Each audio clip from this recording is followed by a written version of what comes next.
नमस्कार। क्यूवाई नेटवर्क में आपका स्वागत है। मैं हूं अजय मिश्रा।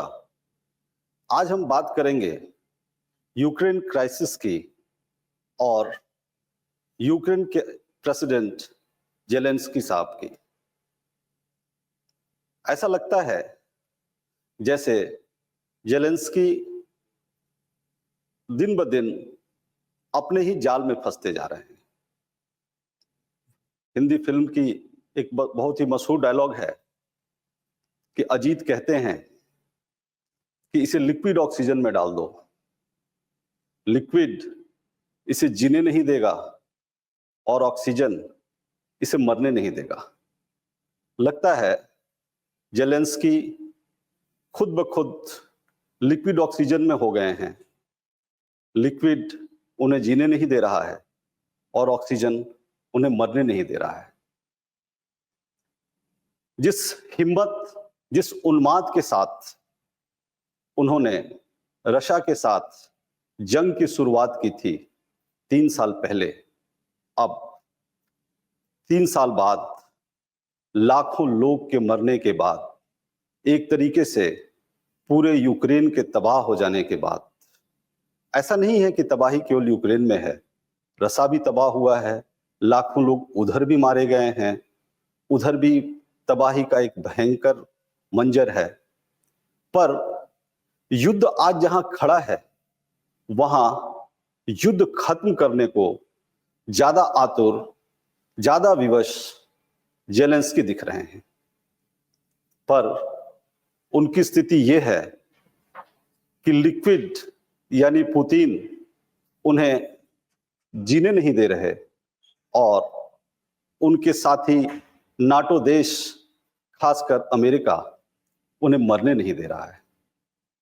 उन्हें बहुत उम्मीद थी कि डोनाल्ड ट्रंप साहब के आते ही युद्ध रुक जाएगा, क्योंकि ट्रंप साहब ने अपने चुनावी वादे में यह कहा था कि मैं सत्ता संभालते ही 24 घंटे में यूक्रेन रशिया वार को समाप्त कर दूंगा। पर उनको सत्ता में आए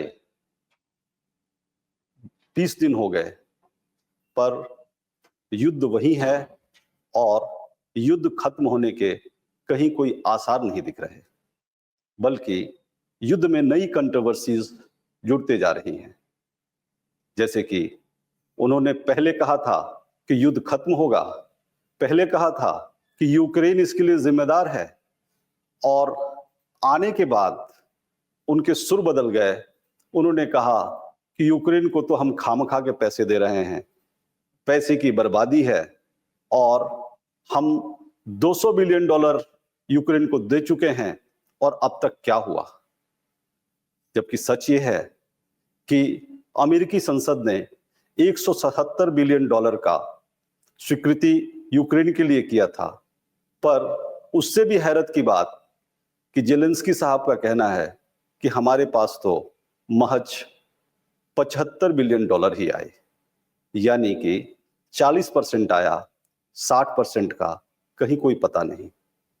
युद्ध तो अपनी जगह है, एक करप्शन का युद्ध है जो लगातार चल रहा है। अब ट्रंप साहब जिस बल पे कह रहे थे कि युद्ध 24 घंटे में खत्म हो जाएगा, उसका आधार यह था कि उनके पास इनपुट्स थे कि रशिया भी कहीं उसी तरीके से परेशान है और विवश है, युद्ध खत्म करने के बहाने ढूंढ रहा है जैसे कि यूक्रेन है। उन्हें लगा कि करना क्या है, रशिया को मैं इशारे करूंगा कि तुम चुप हो जाओ, यूक्रेन को मैं बोलूंगा कि भैया तुम क्या चाहते हो, और दोनों को बिठा करके मैं युद्ध की संधि करा दूंगा। पर युद्ध जिस मोड़ पे है, उस मोड़ पे रशिया आज के दिन अपने आप को ग्राउंड लेवल पे काफी मजबूत पा रहा है। इसमें कोई शक नहीं कि यूक्रेन एयर वारफेयर में रशिया पे भारी पड़ रहा है, पर ग्राउंड रियलिटीज में रशिया यूक्रेन के काफी अंदर घुस चुका है और उसके कब्जे में यूक्रेन का एक बहुत बड़ा क्षेत्र है। पहले वो स्थिति बनी थी 2022 में, जब एक तरीके से दोनों संधि वार्ता पे चले गए थे, लेकिन उसी समय ब्रिटेन के प्रधानमंत्री ने आकर के उस संधि वार्ता को खत्म करा दिया। उसने जेलेंस्की के मन में दबी हुई आग को भड़का दिया कि भैया ऐसा कुछ भी नहीं है, हम तो है ना साथ में। और ब्रिटेन, फ्रांस, यूरोपियन यूनियन सब के सब रशिया को अपने हथियार सप्लाई करते रहे और उन हथियारों के बल पे, नए नए हथियारों के बल पे रशिया युद्ध में, यूक्रेन युद्ध में लगातार बना रहा। यूक्रेन की डिमांड थी कि मैं नाटो में शामिल हो जाऊं। रशिया का कहना था कि आप नाटो में किसी कीमत पे मुझे मंजूर नहीं हो, क्योंकि आप हमारे बॉर्डरिंग स्टेट हो और नाटो का यहाँ पे आके बैठ जाना हमारे लिए बहुत बड़ी समस्या होगी। और एक तरीके से रशिया की जिद आज भी वही अड़ी हुई है कि जब हम युद्ध के ग्राउंड लेवल पे आपसे भारी हैं और नाटो को लेकर के हम कोई समझौता करने को तैयार नहीं है, तो जब तक नाटो को हटाया नहीं जाएगा तो संधि वार्ता कहां होगी। और अगर अमेरिका भी पीस टॉक्स की मध्यस्थता करता है तो कहीं ना कहीं नाटो की नुमाइंदगी ही है वहां।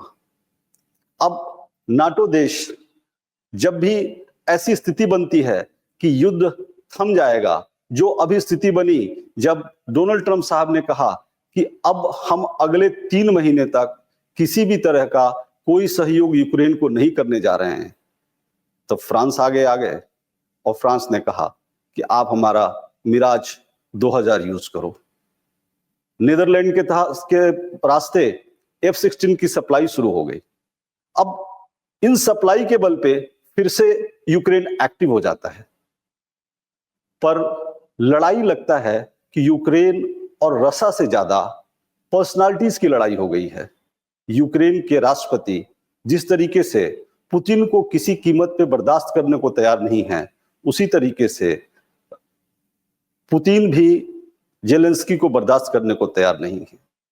पुतिन बार बार जेलेंस्की को अवैध राष्ट्रपति करार दे चुके हैं, चूंकि इनका टर्म पिछले मई में ही खत्म हो गया था और तब से वार टाइम इमरजेंसी के नाम पे ये कंटिन्यू कर रहे हैं। पुतिन की तो पहली शर्त यही है कि मैं जेलेंस्की के साथ बैठा ही क्यों, और मुझे कोई भी संधि करनी होगी तो मुझे नाटो और जेलेंस्की नहीं चाहिए।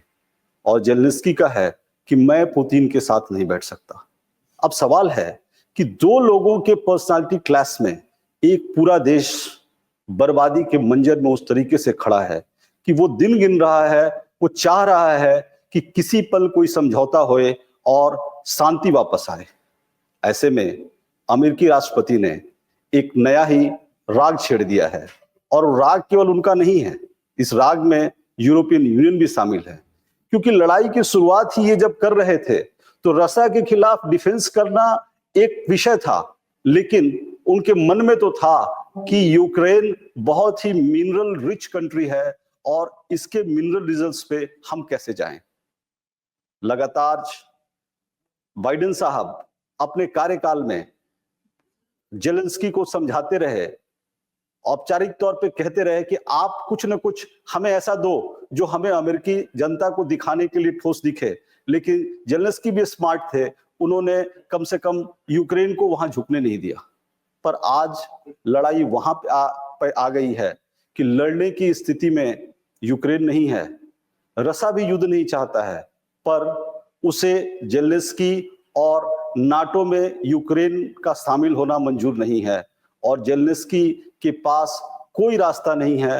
वो जान रहे हैं कि हर समझौते की कीमत ये होगी कि हमें अपने माइनिंग रिजर्व्स, अपने देश का वो सब कुछ जो यूएस मांगेगा, जो यूरोपियन मांगेगा, हमें देना पड़ेगा। क्योंकि अगर लड़ाई लड़नी है, सांकेतिक रूप में हमें सरवाइव करना है, तो उसकी जरूरत है। पर अंदर खाने ये बात चल रही है कि कहीं ऐसा तो नहीं कि डोनाल्ड ट्रंप साहब पुतिन के साथ एक दूसरे चैनल पे काम कर रहे हैं, जहां पे शायद ये बात सामने आए कि हम किसी तरह से जेलेंस्की को किनारे करते हैं और वहां पे कोई एक ऐसा नया चेहरा बैठा दिया जाए जो सबको मंजूर रहे। तो शायद वो मंजूरी एक बेसिस बनेगा जिससे कि समझौता वार्ता की शुरुआत हो जाए।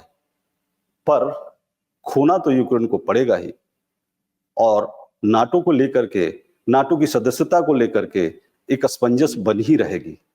अब देखना होगा कि जो 100 दिन का नया समय ट्रंप साहब ने मांगा है, उस समय के पहले ऐसा कौन सा फॉर्मूला वो तैयार करते हैं जो रसा को मंजूर हो, जो यूक्रेन भी माने और भयंकर तबाही से गुजर रहे यूक्रेन की जनता को भी मंजूर हो। आज बस इतना ही।